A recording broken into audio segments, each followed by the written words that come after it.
Welcome to the deep dive.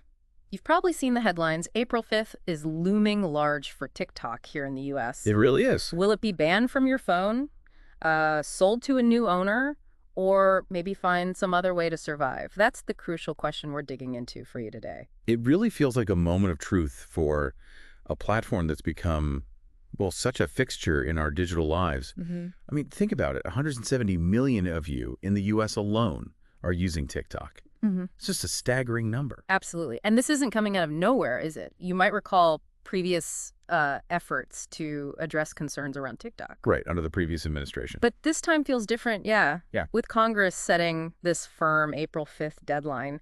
So for you, the listener, this isn't just another news cycle story. It has the potential to, directly impact your daily routine. Precisely. This congressional action is driven by some really persistent worries about national security. And these aren't new concerns, but they've clearly reached a boiling point now. The core of the issue, as you may know, is TikTok's ownership by ByteDance, which is, of course, a Chinese company.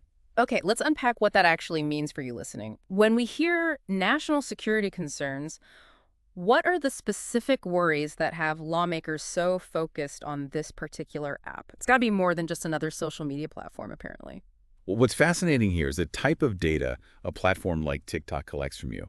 It's not just the videos you happen to watch. Right. Think about your viewing habits. What kind of content keeps you scrolling? That reveals a lot about your interests, your preferences, maybe even your vulnerabilities. Then there's location data, painting a picture of where you go and when. Some experts even point to the potential for biometric data collection, like face prints or voice prints. But the insight that's really got lawmakers concerned, I think, is the potential for a foreign government to access this incredibly rich and detailed data set on millions, literally millions of U.S. users. So for you at home, just scrolling through your For You page, maybe killing some time, it's not just about the entertainment value. There's this deeper layer, this potential for access and influence that's being scrutinized at the highest levels. Exactly. And it's the sheer scale and sensitivity of that data combined with the legal framework in China that could theoretically compel ByteDance to share information with the government there. Yeah. That's really fueling these concerns. Imagine the potential insights that kind of aggregated data could provide an adversary. Which brings us to something of a head scratcher for many of you following this story. Former President Trump, who, as we mentioned previously, tried to ban TikTok himself, is now sounding surprisingly optimistic about a resolution before this April 5th deadline. He's talking about a deal being made and things turning out fine. What's going on there? It's a really interesting shift, isn't it? And it raises an important question. What's behind this apparent change of heart? Back in 2020, his stance was very firm, very direct about banning it. This new optimism certainly makes you wonder about the motivations. Is it purely political? Is something else going on? So for you trying to make sense of this, could it be as simple as, seeing TikTok as this massive platform to reach a huge audience, including younger voters, sort of political strategy 101? That political calculation is definitely a strong possibility, I'd say. Sure. A platform with 170 million U.S. users. That kind of reach is an incredibly powerful tool in today's political landscape, no doubt. Makes sense. But if we connect this to the bigger picture, another angle to consider is the potential impact on his own base. Many of them are active TikTok users now, too. It's not just young people. True. So alienating such a significant chunk of his potential support by pushing for a ban, well, that might have unforeseen electoral consequences. So his current optimism could be a more nuanced, strategic move than just trying to court younger voters.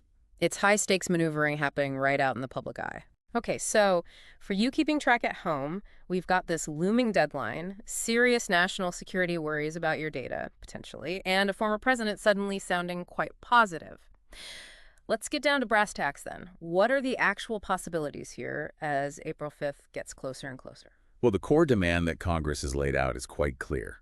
ByteDance must sell TikTok's U.S. operations to an American company, or at least a company approved by the U.S. government. That's the bottom line stated in the bill. Sell or face a ban. Right. And for you wondering if that's actually going to happen in the next, few days? What's the realistic picture? Are we seeing a flurry of potential buyers lining up with checkbooks open?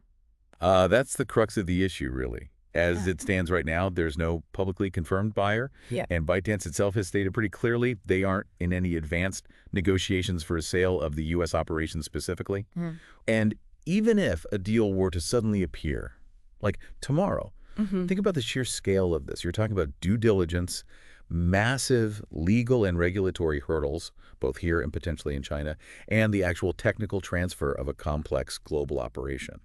Realistically, that kind of transaction would take months, maybe longer. So not happening by Friday then? Highly improbable, yeah. Yeah. Making a sale by April 5th seems, well, extremely unlikely without some kind of unexpected intervention or maybe a change in the deadline itself. Okay, so for you trying to game this out, if a sale by the deadline looks like a serious long shot, what other scenarios could unfold? Could we see more time being granted, an extension, or should you be preparing for a TikTok-free existence in the US soon?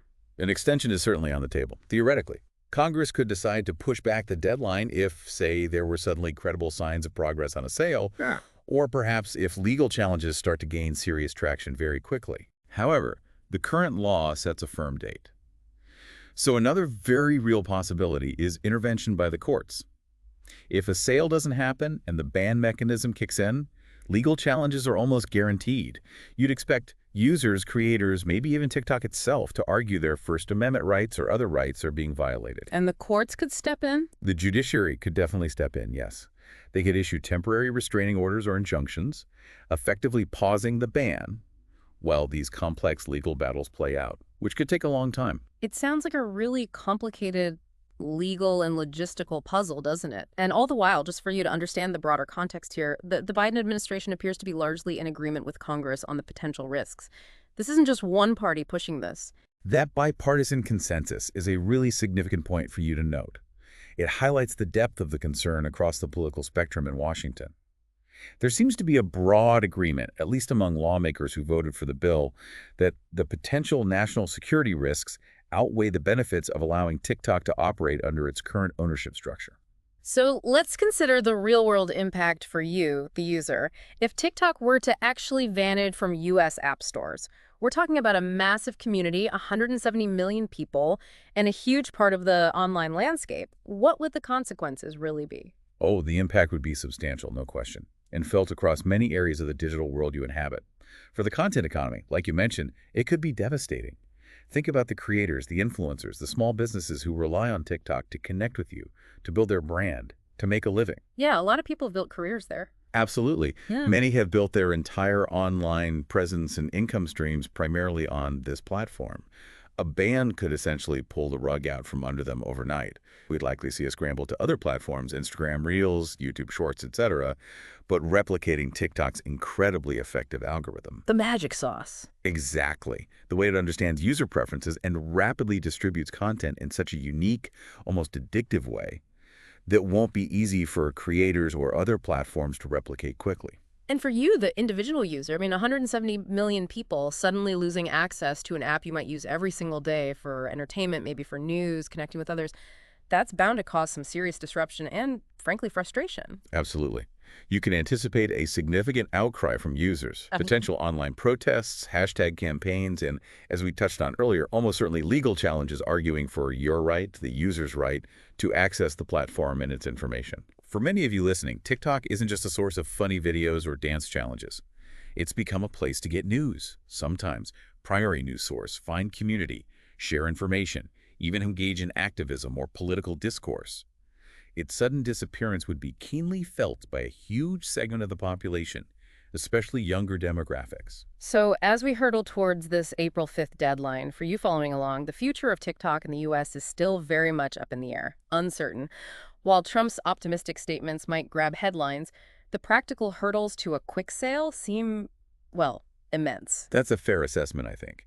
The reality of finding an acceptable buyer, getting approvals in potentially 2 countries, and navigating the complex regulatory and technical landscape in such an incredibly short time frame makes a pre-deadline sale highly improbable. Unless, again, there's some unexpected external factor or intervention we don't see coming. So, to bring it all together for you, it looks like the TikTok saga is far from over, regardless of what happens or doesn't happen in the next few days. It's really shaping up to be a critical moment, isn't it, in how the U.S. addresses these increasingly complex issues around foreign technology, data security, digital sovereignty, and the immense influence of these platforms in our lives. Indeed. This whole situation really forces us and policymakers to confront some fundamental questions that impact you directly. Ooh. How do we balance legitimate national security concerns with economic interests, free speech principles, and individual freedoms in this digital age? It's a tough needle to thread. For sure. And the outcome of this TikTok case, whatever it turns out to be, will likely set a significant precedent for how other foreign-owned tech platforms are scrutinized and potentially regulated in the future. That could have ripple effects across your entire digital experience down the line. Fascinating stuff, and definitely something you should continue to watch closely. Thanks for diving deep with us today. My pleasure. It's a complex one. It really is. And for you, the listener, as you think about the incredible power and reach of platforms like TikTok, it prompts a really important question, I think. Considering how deeply these technologies are now woven into the fabric of our societies, what other unforeseen consequences, good or bad, might arise from the ways in which nations choose to regulate, restrict, or even try to control these powerful digital forces? It's something to really consider as the story continues to unfold.